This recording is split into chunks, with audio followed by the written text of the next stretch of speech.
Hello, everyone. It's a cozy day in bed, and welcome back to the Magical Memories with Maddie podcast.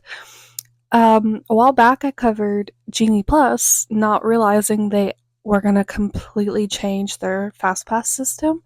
So today, I'm going to be covering the new FastPass system, Lightning Lane Multipass, and I'm going to do for both Disneyland and Disney World, just so you guys can see what's what. There's, of course, a blog post for this episode. It's going to be linked below or in the description or wherever, depending on where you're watching from. I'm all cozy in bed. And let's get started. So for Disney World and Disneyland is actually different. So we're going to cover Disney World and then we're going to do Disneyland because it's a little bit less park stuff, For Disney World and Disneyland, they're both prepaid services, but the way that they work is different. At Disney World, you can book up to 3 attractions prior to your trip and individual lightning lanes as well. You can book 7 days prior if you stay on property and 3 days prior if you stay off. So that means you get to book a little bit earlier if you stay on property at Disney World. There are tons of budget-friendly options on property at Disney World. I don't know about the good neighbor hotels, like how that works with Genie Plus, but I can look into it if you want to know, and I'll give you an answer if you book your trip with me, of course. Once you're in the park and you enjoy your first attraction, you can start booking additional selections based off of availability, which of course, availability is subject to change. And if you have a park hopper ticket, you can book for your next park. So like if you have a whole planned out day for what you want to do and you know when you're going to do what, you can kind of book based off of what's available, when it's available for your next park. So whenever you go, you already have it ready to go. And also included with your Genie Plus, I'm still calling it Genie Plus, also included with Multipass is PhotoPass, which allows you to get all of your attraction photos and your photos taken throughout the day in the parks, which means you don't have to pay for that memory maker if you pay for this pass.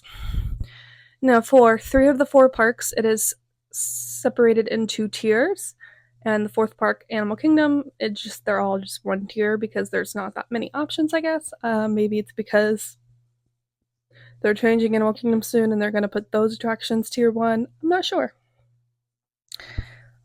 Let's get into it. So, of course, to me, this system feels very much like a combination of FastPass Plus from many years ago, where you got to pre-book in tiers, and Genie Plus that we've known recently in the recent years. It feels like they just combined the two. They've said before that they wanted to make Genie Plus easier, allow you to pre-book attractions, and they finally did it. Why they renamed the system, I don't know. But, yeah.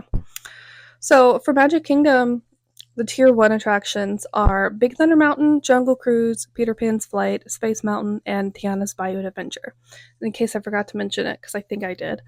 You can only book 1 Tier 1 attraction in advance, and then 2 from Tier 2 after you book your Tier 1. So, that means at Magic Kingdom, you are only allowed to book one of those attractions I just named when you book your fast passes prior to your trip. And then you can book 2 from this next tier. The Barnstormer, Buzz Lightyear Space Ranger Spin, Dumbo the Flying Elephant, Haunted Mansion, It's a Small World, Mad Tea Party, The Magic Carpets of Aladdin, Many Adventures of Winnie the Pooh, Mickey's PhilharMagic, Monsters and Cloud Floor, Pirates of the Caribbean, Tomorrowland Speedway, and Under the Sea Journey of the Little Mermaid.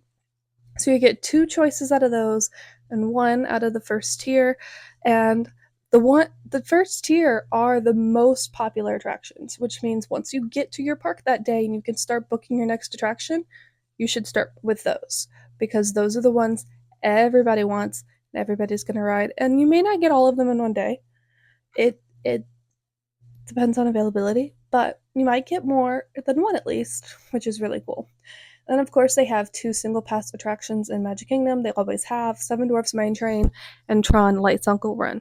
Now, don't forget, Tron Light Cycle Run until I don't know when, is still on virtual queue, so you don't have to pay for the Lightning Lane pass. If you're only going to Magic Kingdom that day, you can try to join virtual queue, but you can prepay for the Tron Light Cycle Run pass 7 days prior if you stay on property, 3 days prior if you stay off. If you really want to ride a certain time for that ride, because that's the beauty of the individual lightning lanes, in my opinion, is that you can actually literally buy for exactly what time you want. At least you could before when I went, but I mean, I did it like day of, so I don't know. Epcot. Tier 1 at Epcot is Frozen Ever After, Remy's Ratatouille Adventure, and Soarin' Around the World. 3 attractions here. There's not as many attractions in Epcot as there are in Magic Kingdom. I don't think there's as many attractions in any of the other parks as there are in Magic Kingdom, though. But yeah, I do like that this one only has 3. It's a little bit easier once you get to the park. But what I don't like is, other than maybe one option on here, I don't think I would want to ride anything from Tier 2. That's just me. Tier 2 includes Disney and Pixar's Short Film Festival, Journey into Imagination with Figment, Living with the Land, Mission Space, The Seas with Nemo and Friends, Spaceship Earth, and Turtle Talk with Crush. And of course, the single pass attraction is Guardians of the Galaxy Cosmic Rewind. So it seems, of course, the trend, if you haven't figured it out, is the most popular attraction is single pass. And then the ones following are Tier 1.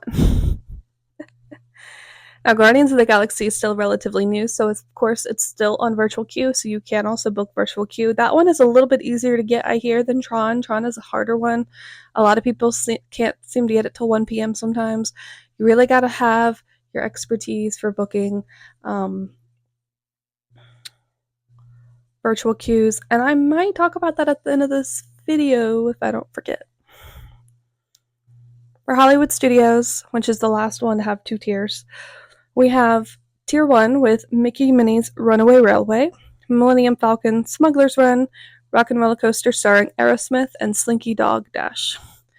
Who put Millennium Falcon on this list is my question. I didn't realize it was that popular. Tier 2.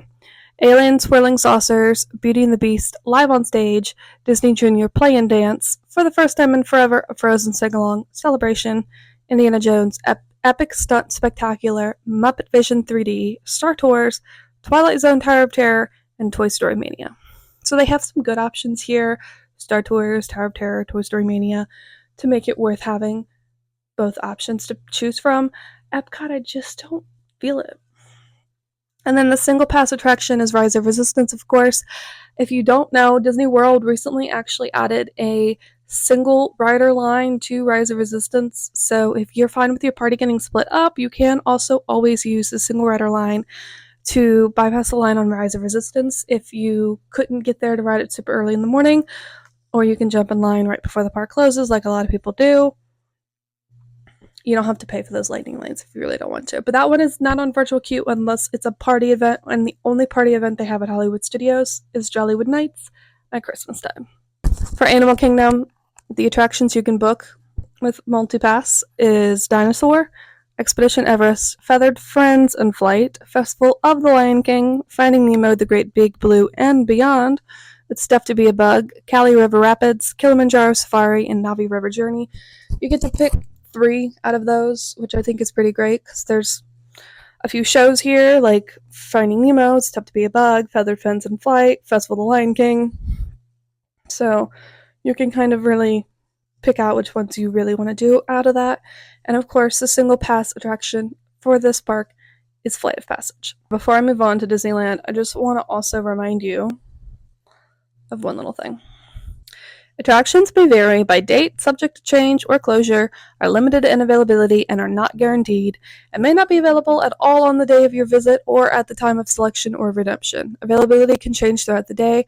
To learn about any closures or long-term refreshments, you can check the details about the attraction on the website or the mobile app for whichever Disneyland or Disney World that you are attending. Now, there's a little bit more of that noted in Disneyland than Disney World because of I don't really know, but there's some notes I have for Disneyland too. But yeah, that's that for that. I really think if I go through these and I wanted to go through these and tell you which ones I would book, just for fun. So for Magic Kingdom, for Tier 1, I'm going to book Tiana's just because I've never ridden it before. That also, though, does depend on the weather. If it is cold, I am not going to ride Tiana's no matter how much I want to because I've never ridden it before because I don't want to get wet if it's going to be cold because cold and wet is never fun. So if it's cold, I'm probably going to do Space Mountain just because it's a fave. I feel like I could book Big Thunder in the park. And then from Tier 2, I get 2 options. I'm going to pick Pirates. I love Pirates. And I'm probably going to pick Haunted Mansion. Those 2 I feel like are the ones out of Tier 2 that I would book for Magic Kingdom. And then the rest, honestly, probably depends on how I feel that day and what the wait times are like, because some of these probably don't need one, but it depends. And I'm probably not buying a single pass. I'll just go ride Seven Dwarfs first thing. If I go to Magic Kingdom first. If I don't, if I'm park hopping and I know I'm going to Magic Kingdom later in the day, then I'll buy the single pass. Epcot, I'm going to book Ratatouille. Like, say what you want, but I love Ratatouille. And I can book Soarin' in the park 9 times out of 10, so I'll book that one later. And then I don't care about literally any of the other rides in Tier 2, so just a book, I'd probably book like Living with the Land and Spaceship Earth, and then after I get to the park, I'd probably cancel them and just start booking in the park, like Tier 1 attractions. And of course, we're doing single pass Guardians. In fact, I'd be more likely to just do Guardians if I could. But usually when you do the 7 days in advance, it kind of makes you probably do all of your days. So there's that. For Hollywood Studios, I'm going to book Slinky because it's super fun. And then from Tier 2, I'm going to do Tower of Terror. And Toy Story Mania, because Star Tours never needs a fast pass. If it does, why am I there? It's too busy. And then, of course, I don't pay for Rise of Resistance. I'll just go there first or last thing during Skip Fantasmic, because I did Fantasmic last time, and it's a great show, but I would much rather have ridden the rides with, like, no waits. I was kind of mad at myself for riding that ride and then walking around Galaxy's Edge and then running to Fantasmic. I was like, I could have just ridden, like, so many rides in this park. And then for Animal Kingdom, Everest, Safari. I really don't care about anything else. I'll probably book Navi River Journey just because it's there. But I might book Lion King because it's fun. And then I've never paid for Flight of Passage, but I would if it's still $11 like I think it is. Although that might be Seven Dwarfs that I'm thinking of. So, no. Let's move on to Disneyland. Now, I have done Genie Plus at Disneyland. I went to Disneyland a couple years ago, and it feels like this system is very much the same as it was when it was Genie Plus. You could buy Genie Plus with your ticket, you book when you get there, It feels like it works the exact same, so I really don't understand why they changed the system. I feel like all they really did was change the name of the system because it sounds literally the same. Let's get into it. The single pass attractions at Disneyland are Radiator Springs Racers at DCA and Star Wars Rise of Resistance at Disneyland Park. Now, these attractions do not open with early park entry if you are staying on site. They were open with the regular park day, but if you're staying on site, you can go get in that line 30 minutes earlier than everybody else, and you might get a little bit further up. So these are definitely good options that you don't have to pay for single passes, and you can just go get in those lines. Radiator Springs Racers does have a single rider line, I believe, and Rise of Resistance doesn't at Disneyland, but they might bring it there if it's successful at Disney World. They're still pretty new at Disney World. So, for Disneyland Park, the attractions that you can book are Autopia, Big Thunder Mountain, Buzz Lightyear Astro Blasters, Haunted Mansion, Indiana Jones Adventure, It's a Small World, Matterhorn, Mickey and Minnie's Runaway Railway, Millennium Falcon Smuggler's Run, Pirates of the Caribbean, Roger Rabbit's Cartoon Spin, Space Mountain, and Star Tours.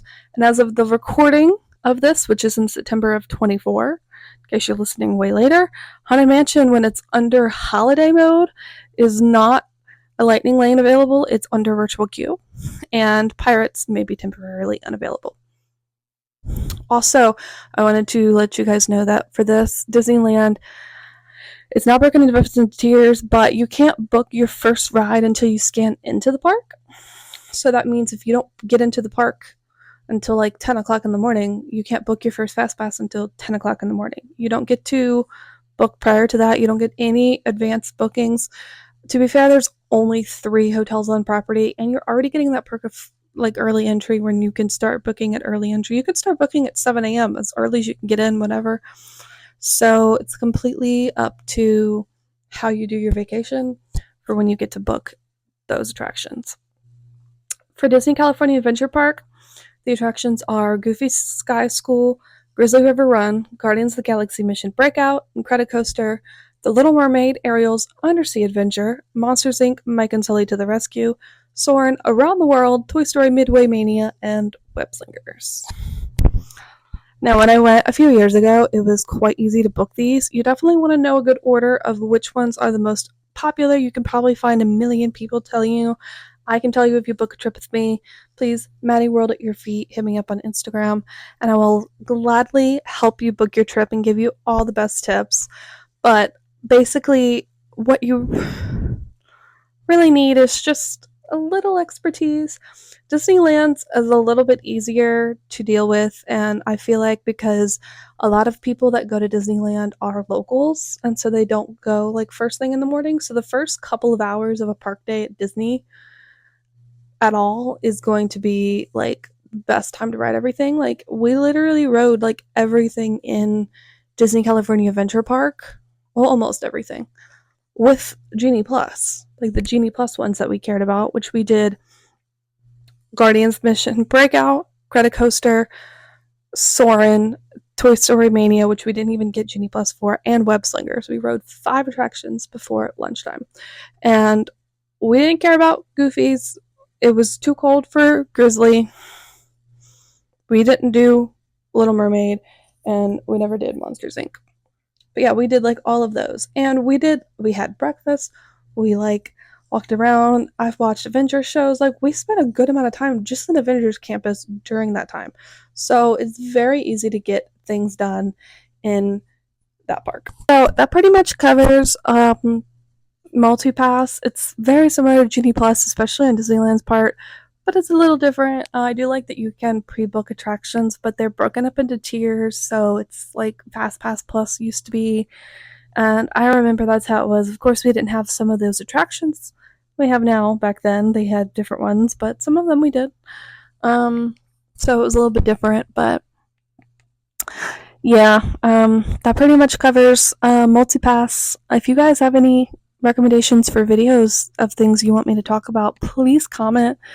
Let me know, because I mean, I'm kind of just like randomly picking topics over here, because I know so much that I don't know what to talk about when it comes to Disney. And I literally just opened Disney World's website today and decided what to talk about by literally just being like, oh yeah, I forgot they changed it to Multipass. Let's talk about that. We haven't talked about it yet.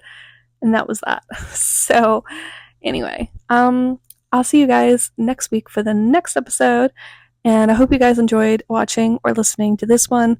And have a magical day.